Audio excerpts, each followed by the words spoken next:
YouTube? Fred here. Thanks for joining me today. I'm Fred. If you're new to the channel, I generally do car and motorcycle stuff, but I also bought a Onewheel, so on to today's video.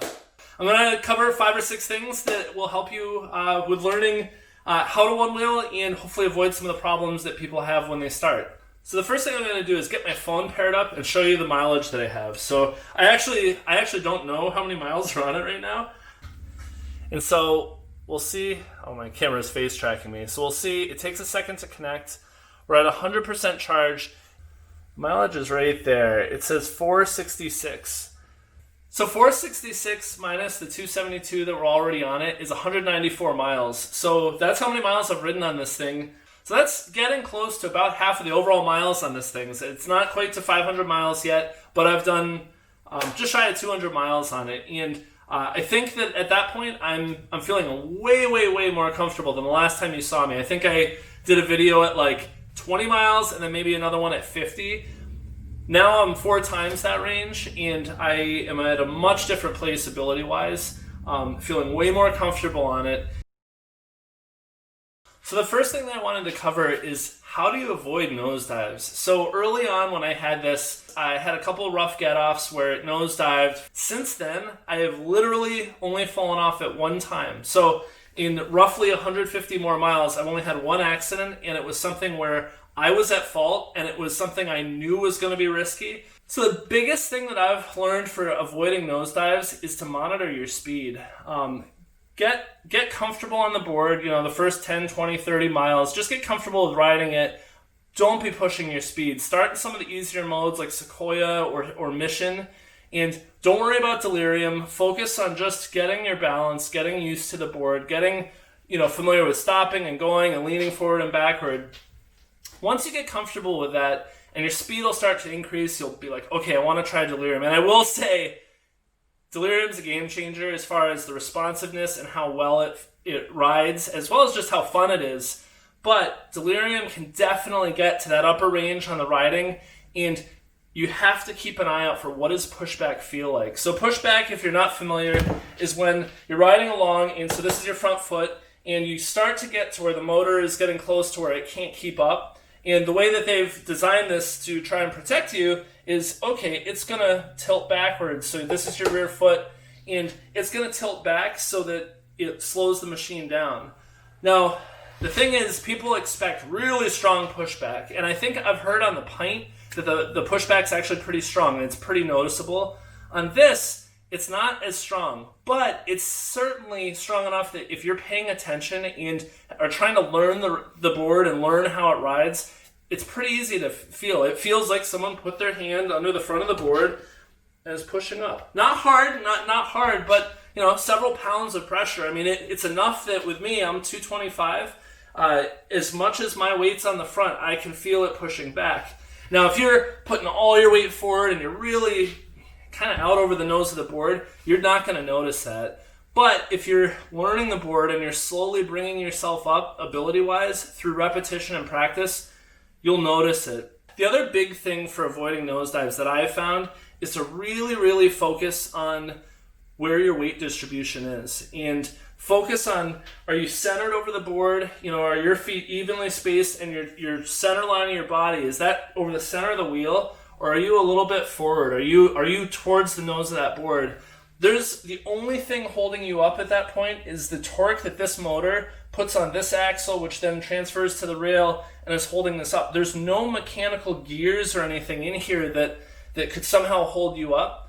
And so you're relying on that motor to have consistent current, you're relying on enough battery, you're relying on the terrain to be very smooth and not throw the device off kilter. And so if any of those things have even the slightest little lapse, that's when a nosedive happens. The sensors can't put enough torque to the wheel to keep lifting it.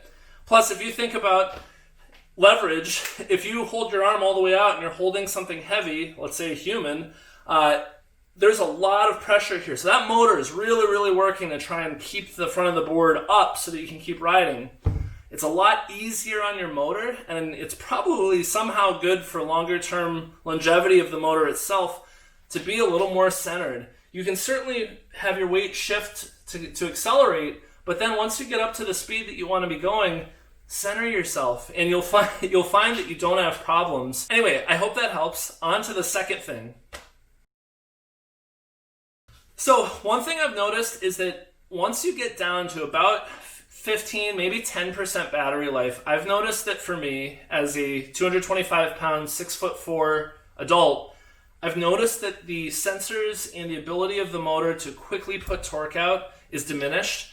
Now, I don't know how the software works, I don't understand all the sensors, and I haven't really dug into that, but what I have noticed is that when you start to get low, you can be going along and you'll just feel this little bit of uneasiness. And I think what it is normally when you're accelerating and decelerating, it is so smooth. There's no sense of gears, there's no sense of jolts or jerks or anything. It's just one continuous fluid motion, faster and slower, and it's very easy. But when you get to lower battery life, and probably with my weight or maybe how long you're riding it, if you're out for a half hour to an hour or more, maybe the motor is a little hot, maybe the device is kind of on its last gasp of battery, but once you get around 10%, I've noticed it's a little bit notchy, that you'll be going along and you'll all of a sudden just feel it just a littlest bit of it just feels a little bit off. It's not responding as smoothly as what you're used to.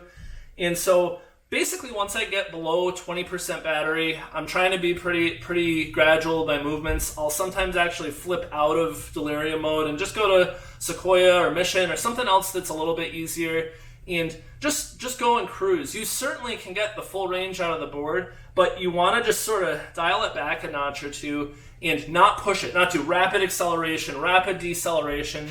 Go a little bit easy when you get to the lower battery levels and you won't have any problems. I've noticed that kind of weird feeling, and you slow down a little bit and it's fine, and you still can ride out right down to 1 or 0% and you're fine. All right, so on to the third thing that I wanted to cover. So it's really simple. It's bend your knees. It's crouch a little bit lower on the board than you think you need to. So if you're riding along and you're riding like this, your knees just have a little bend to them. Try going 2 or 3 inches lower. What you'll find is it makes it easier for the board to respond and react to imperfections in the road or the pavement or the trail or whatever you're on, and it gives you a little bit better control over your turning, over your stopping, accelerating, all of those things. And it's just like snowboarding in the regard that the lower you are, the lower your center of gravity, and you have a little bit better balance. I cringe a little bit when you see people riding around and they're just completely, straight legs, upright torso, and they look like a stick. They have no flexibility built in. And so I figure you hit a pothole, you hit a stick, or even sometimes a big pebble in the road, and the board hesitates a little bit, you can't respond. You're going to tip over, you're going to have a problem.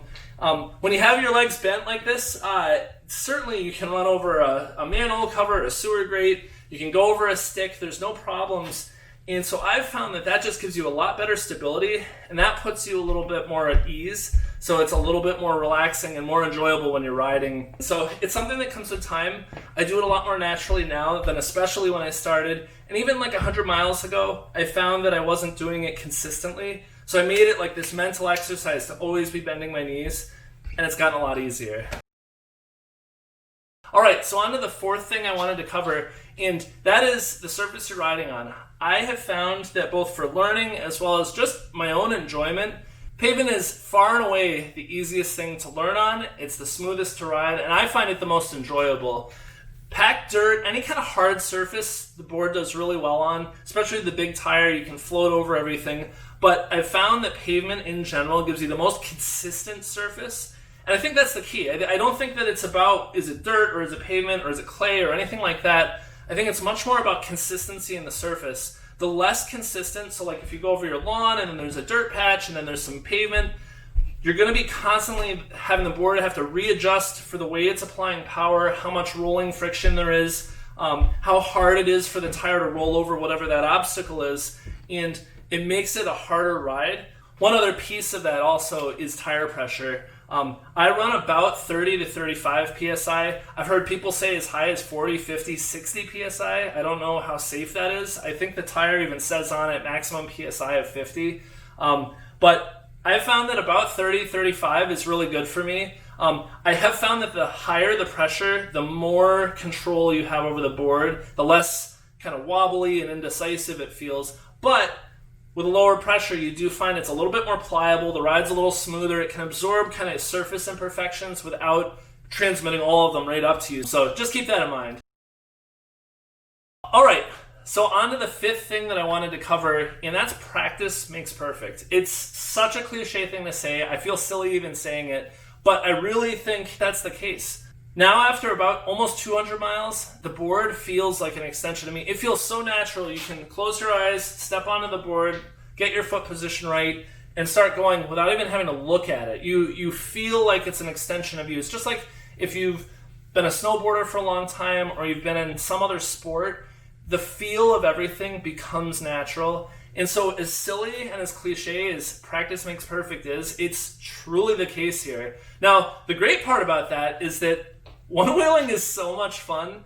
I look forward to it every day. I've literally one-wheeled every single workday since I bought the board, and actually since I was really borrowing it, other than if it was maybe heavy rain or something, because the board is so much fun that I can't wait to go out and ride it. So the great part is those miles just melt off the clock. You're adding miles so much faster than you would think, and it makes it really easy to get better because you're not focusing on like every time I go out, I want to get better at this or that.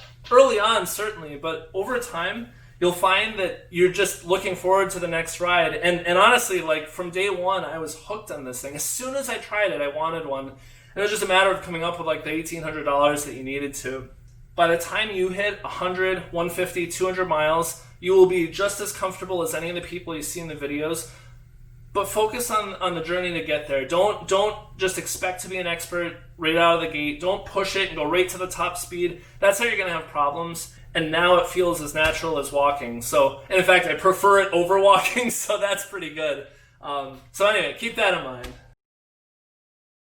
The sixth thing that I have is really to share the stoke of riding. This thing is captivating to anyone who doesn't know what it is. And even if they do know what it is, they want to talk to you about it. They want to understand how it works. And the number of times people stop me or, hey, what is that thing? What is that? It is so neat to see both the enthusiasm and the curiosity. And then once people understand what it is, their interest in it, it's awesome. My hope is that with these becoming more common and sharing that interest and answering some questions, saying hi to people, taking 5 seconds and stopping and tell people what it is, show them how it works. Even if you don't share it, even if you don't let other people ride it, at least tell them what it is, tell them what the name of it is. It will help grow this sport or hobby or whatever you want to call it. It will help grow that, and I think that's a good thing for everybody. So anyway, thank you very much for watching. If you haven't subscribed, please consider subscribing, and have a great day. Fred out.